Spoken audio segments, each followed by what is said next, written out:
Hello everyone, welcome to Pensive Politics with Mr. Watson. I am indeed your host, Christian Watson, and today I am with someone very special, someone who I've been admiring for the good part of the last decade, someone who, since I was 12 or 11, it marks my 20th birthday today, I have been reading his stuff, I've been watching his stuff, Mr. Adam Kokesh, who is a libertarian presidential candidate, author, talk show host, all manner of things, what I think are quite enlightening. How are you doing, Adam?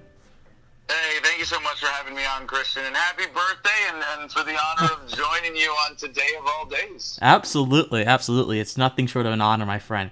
So there are a lot of questions I could ask you, but I think the most interesting question that you probably don't get asked a lot, especially as it relates to your presidential candidacy, is how much have you grown? Like, take me through the journey between Adam versus the Man, which was on Russia Today about a decade or so ago, to how you are right now. Take me through your freedom journey. How have you developed as a speaker, as an activist, as an advocate for liberty throughout the past decade or so? What's changed for you? Well, I'd like to start by saying who I am is of little consequence compared to why I am here. And so I do want to take the time to fully answer your question and indulge you on that, Christian. But there are two things that you mentioned in there that I want to share first in terms of practical takeaways, and maybe people will get these out of my story anyway, which is when people ask, how did you become an accomplished presenter, public speaker, communicator? And I've been, I'm at a loss for words to describe the flattery I have received for my public speaking skills. And it's something that I really want to demystify for everybody, and saying that it's really just a skill that anybody can pick up and get better at with practice. And for me, it was just a lot of practice built into my life over the years, having done some form of student theater every year as a student growing up, from elementary to middle school, high school. Every year I was either the male lead or second to it with some major school production or musical, whatever. I was Prince Dauntless in Once Upon a Mattress. I was Mark in A Chorus Line.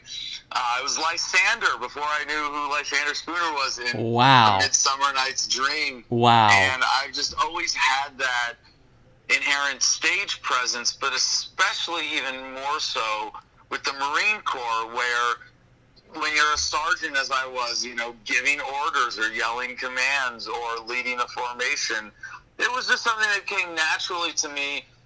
And being able to do it in that military environment gave me a whole other realm of communication skills that I would describe as command presence, being able to walk into a room and take charge and get things done. And in terms of, being a warrior and being in the Marines and a warrior as an activist and in civil disobedience, you think of musical theater as like the opposite. And in some ways, there are some obvious contradictions. I did ballroom dance for one semester in college to get better at rugby. And, I would say that in that back, what we're talking about is communication. Communication is how, we as human beings are able to be uniquely telepathic compared to the rest of the lesser animals out there. And communication is a huge part of what not only makes us uniquely human, but allows us to operate in the world in a society of other people, and to coordinate and communicate and bring important ideas to the forefront. And it's been a big part of my background as a public speaker, as an activist, having that experience as a whole in my background in communication. So for people who want to get better at it, practice, have fun, challenge yourself, give yourself feedback. Toastmasters, be patient with yourself. Toastmasters, if you don't know, go to one of their meetings. It's for public speaking skills. It's a lot of fun. And, most importantly, and the thing that I've gotten to now that really completes the skill set for me is knowing what I have to say when it comes to the message of freedom, and motivating and inspiring people to make the world a better place with what we're doing as libertarians, which is asking people to simply apply ethics to politics in a consistent way.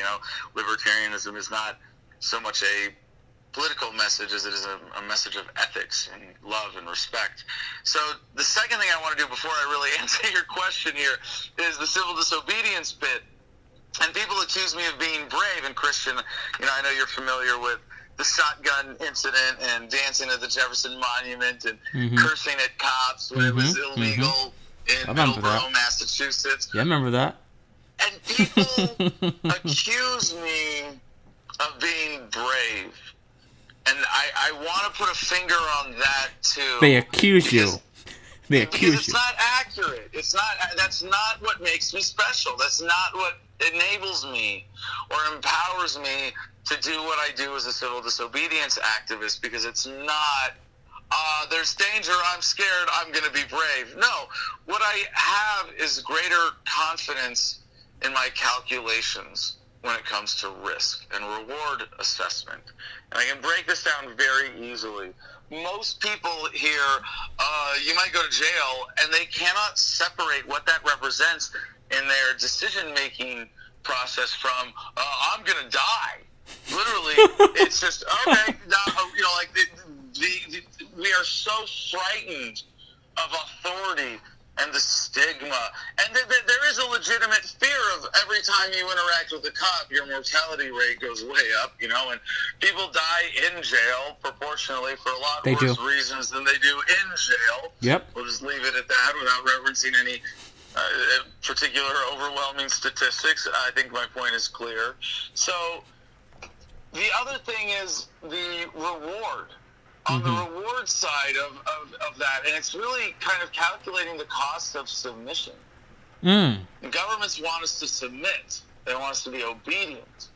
What is the cost of obedience? And what would I rather reap as the reward for not being obedient, not just for myself, and if I'm going to suffer immediately, in the risk calculation. And most arrests in civil disobedience today, at least, well, it depends on, you can define and count these things a dozen different ways, but most of them are very low risk when it comes to doing time.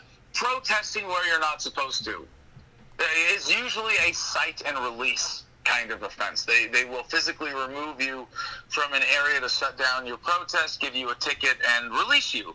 Maybe take you to a department, hold you for a few hours until protests die down, kind of thing.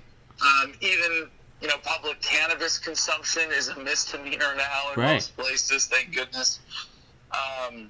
I'm trying to think of other good categorical examples here. I mean, the most important thing in civil disobedience is actually the kind of stuff that most people never see of, tax evasion and barter and not reporting economic transactions and, smoking pot quietly at home like a dignified adult, things like that. And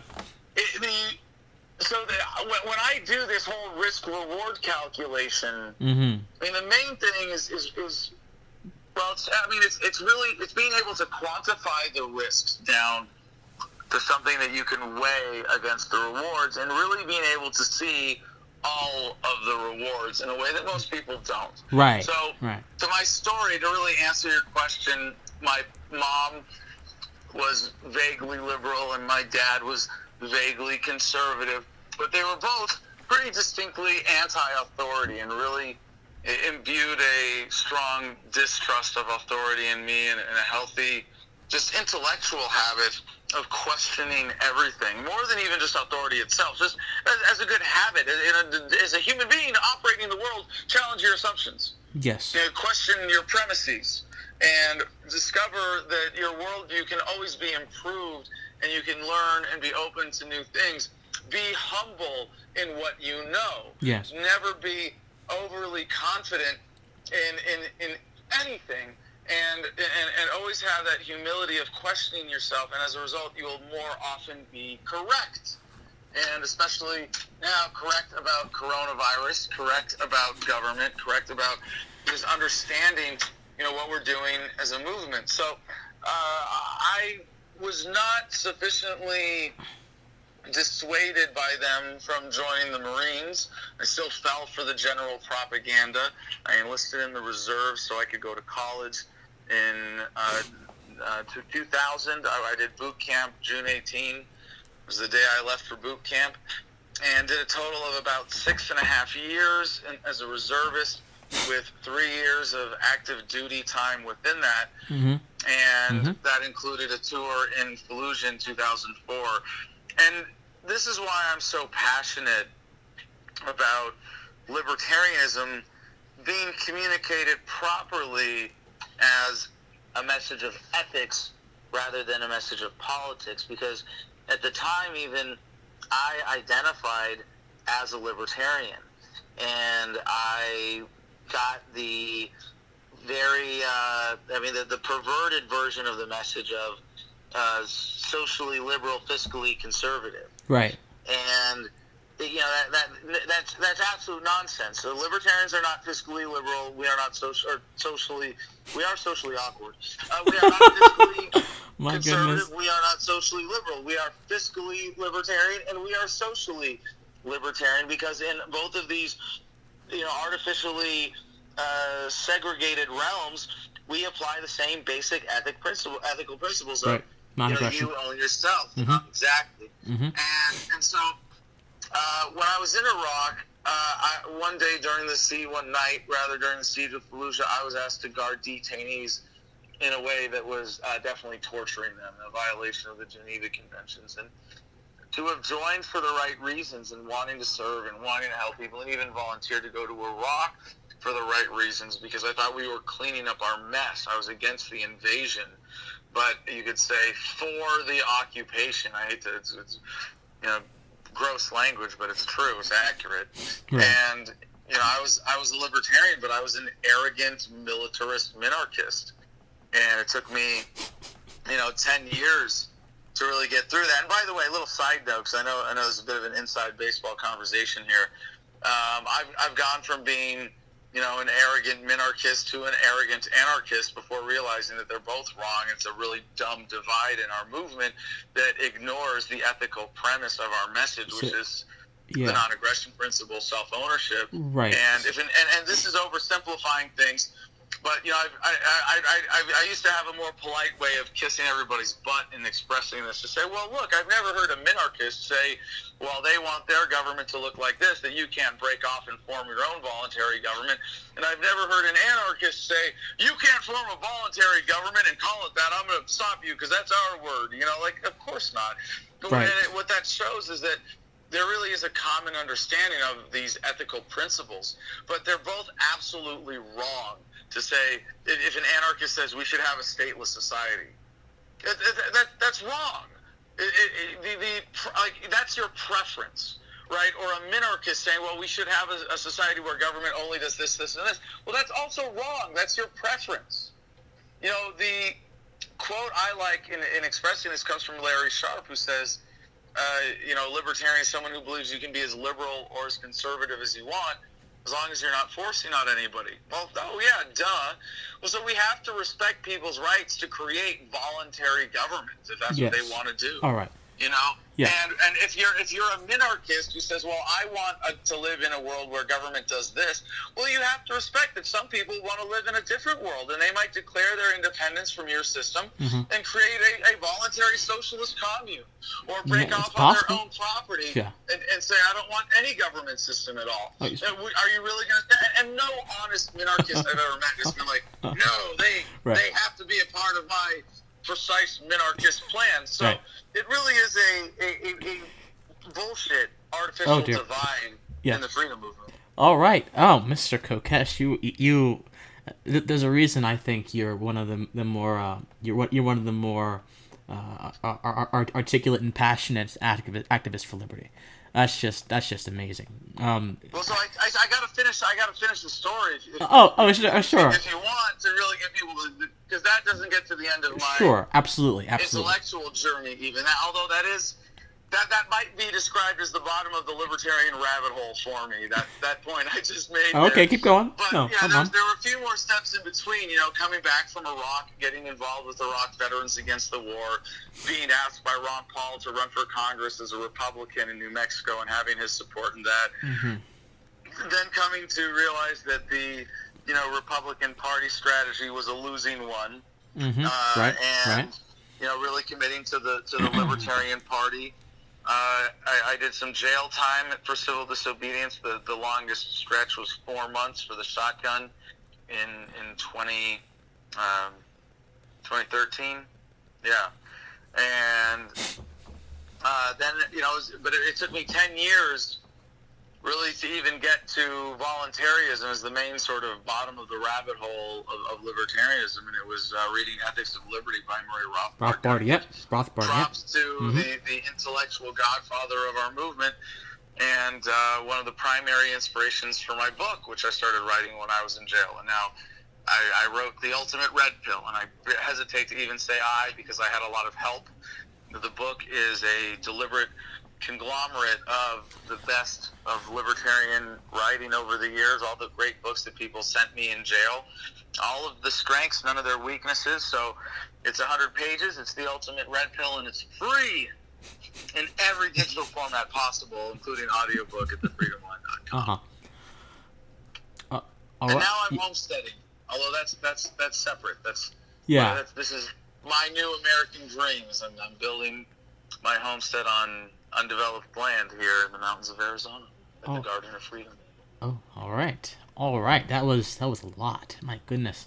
And I bet you that most folks would never have guessed that you have such a very extensive depth within your journey like that. Because I promise you, most people who are running for president, most people who have tried to get into politics, even most people who are commentators like you are, don't really have either the willingness, the ability, or even the incentive to speak at such a level that penetrates the banal talking points that we have become so accustomed to within our politics. The sort of almost spiritual, this sort of lethargic lumbering around spiritual death that our politics has inflicted upon the individual by rejecting their inherent freedom. I mean, there's a bunch of things, but you embody, in my opinion, the antidote to that kind of thinking. So, in that same vein, let's move a little over to the presidential election that's happening right now.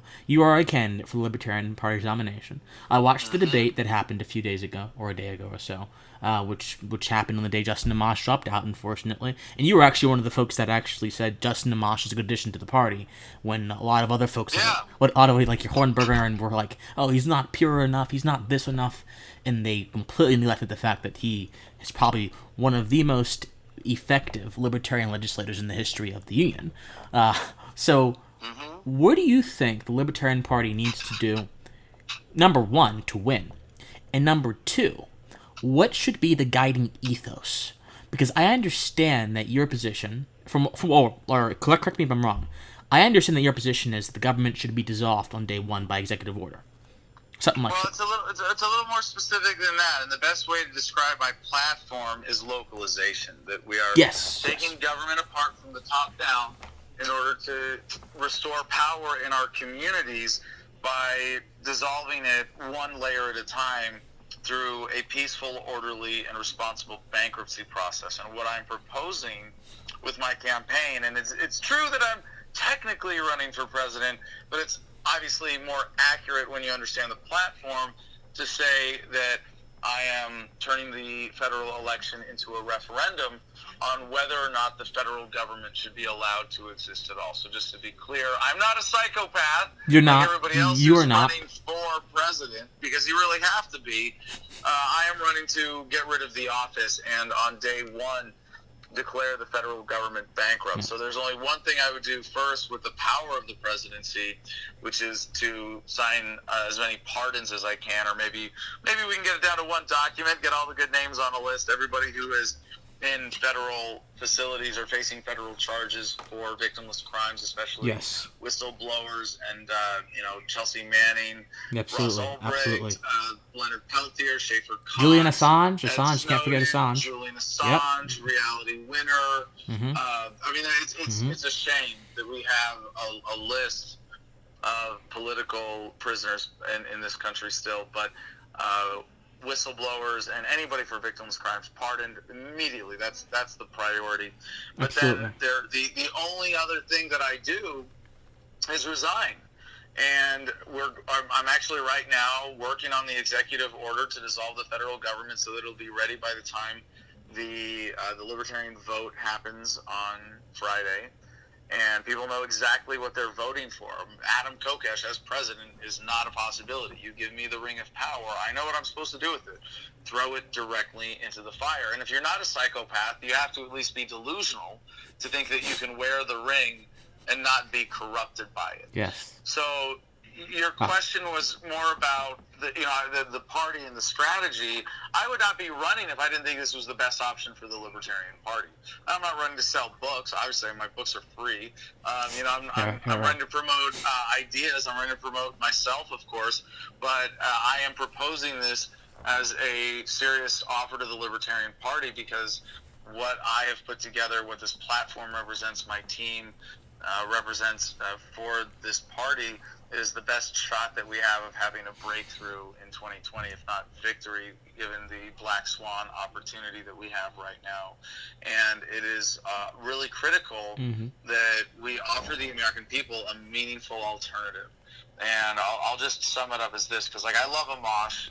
I love, really, truly love all of the other candidates that I've dealt with so far in this competition, and any of them would be better than the options from the old parties. Agreed. But here's what it comes down to: the difference between the Republicans and Democrats is like the difference between going off a cliff at 70 miles an hour or 80 miles an hour. As libertarians, we are offering a fundamentally new direction for this country to say the system's not sustainable. This is fundamentally wrong. We need a whole new way of looking at government. Let's localize it down to the community level where it's transparent, it's accountable, and customized to meet your needs based on your values. That's what localization means. Absolutely. And if the Libertarian Party nominates anything less than that, what we're saying to the American people is, hey, let's just go off the cliff at 10 miles an hour. And they go, no. That's not a real option. I'll take my flavor of statism. Thank you very much. Now, so whatever it is that we do moving forward, I believe localization is by far the best way to communicate this. Secession is already polling over 25% nationally. We can capture that vote if we do this right. But regardless, it has to be something that is not just going off the cliff. So secession. The old parties. Secession, you say. So, can you explain that a little bit for me? Secession, because when folks think of secession, they think of the last major attempt at seceding from the Union, which happened in the 1860s. What do you mean by secession? Do you mean like disbanding as the Constitution says, or disbanding the bonds between the government and the people and creating a new government, or what do you mean by that? Yeah, well, first of all, I would disagree with your assessment as that being the last major attempt at secession, and I would cite for you the example of the Conch Republic, a micronation declared as a tongue-in-cheek secession of the city of Key West, Florida, from the United States on April 23rd, 1982, just after my birthday, actually. It has been maintained as a tourism booster for the city since then. The term Conch Republic has been expanded to refer to all of the Florida Keys, or that geographic apportionment of land. Anyway, the reason they did this, they declared their sovereignty from the United States and declared war on the United States to protest the checkpoint that had been set up by the federal government there. Similarly, here at the Garden of Freedom, we have declared our sovereignty, and in case you were wondering, I have to pull this up so I get the full title correct here. We are the bountiful allodial sovereign kingdom of the Garden of Freedom in perpetuity. That is the full name of the sovereign here. In short, you can say the Garden of Freedom or Garden of Gardenia. Freedom. People who live here are known as Gardenians, and on my property, I am known as His Royal Highness King Adam Charles Kokesh of Gardenia, the first, the bountiful settler of the sovereign kingdom of the Garden of Freedom, and first president of the United Nations of Freedom. So just to be clear who you're talking to here, Christian, I want you to know, no, obviously this is tongue-in-cheek, and I'm a big fan of the micronations movement in general as a way for people to say, well, look, the United States was founded on declaring your independence. Why can't I? Really? You're going to fight me? You're going to fight me over it? And, there's a fun super micro example of this in Nevada with Melosia, where there's a guy who just declared his property sovereign and says, well, I'm still going to give, a amount of money to the county government equivalent to what they're asking for in property taxes, but we're just going to call that foreign aid. And I love that. The way they did this with the Conch Republic, they actually defeated the federal checkpoint that they were objecting to, and it was a really cool example of a kind of rhetorical civil disobedience, but it also is a declaration of sovereignty, of your own freedom. So obviously these terms have been marred in many ways by the experience with the Civil War, which, we could get into on a whole other level. This is the only country that needed a war to end slavery. It's a national embarrassment. It cost more than it would have to buy and free all the slaves. Lincoln was a horrific racist tyrant. Violated no care for civil liberties whatsoever, said horrifically racist things about black people, and it is nothing to be celebrated. So when you look at that, it's a way more complicated issue that has been used to create this, well, if you're not part of the big team, then you're obviously a racist, and you want slavery. And it's like, no, I want to escape your slavery. I don't want to be a part of your empire anymore. But, as the founders did in declaring their independence, saying "screw you" to King George. But of course, you would not never justify the precepts upon which the Confederacy was conceived, right? You would never justify. Of course, yeah, right. No.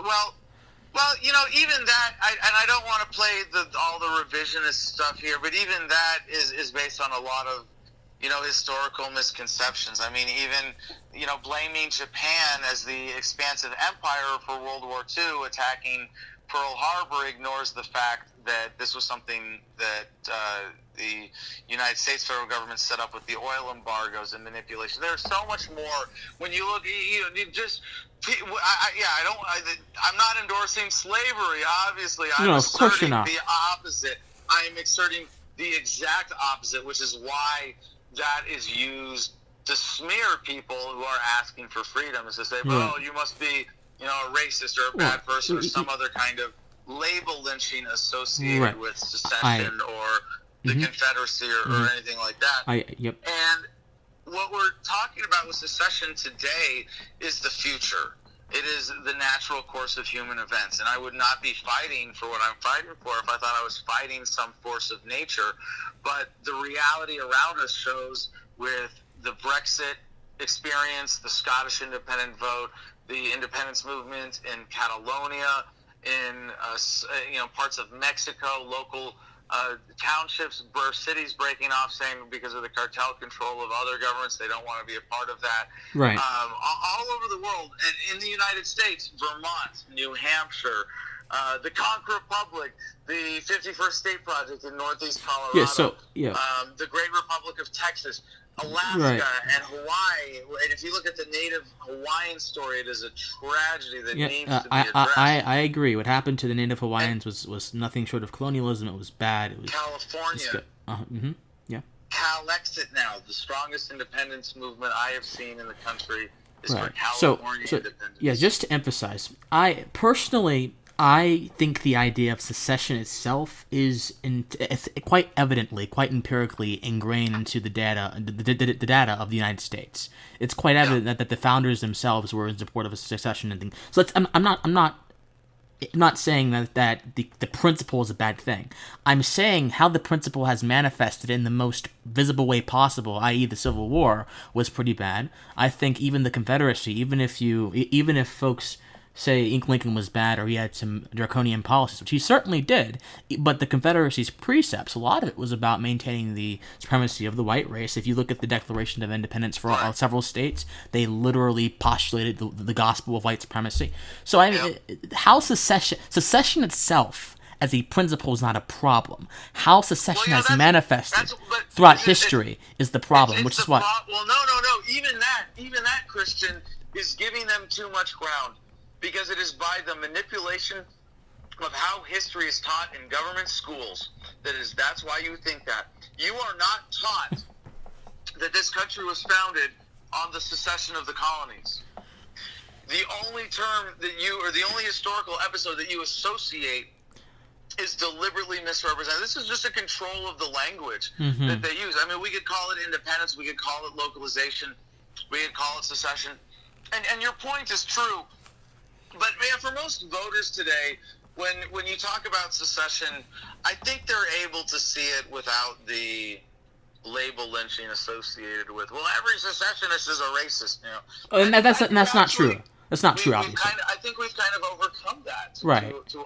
My experience in campaigning, is that when we said abolish the federal government, I was hoping abolition of slavery, there would be a positive association there. Right. But it's not. We're coming up on time. We're not even abolishing the federal government. We are taking it through a peaceful, orderly, responsible bankruptcy, and it's a different process. Abolition is to get rid of. We are localizing elements of the federal government. We are spinning off. We are abolishing most agencies, right?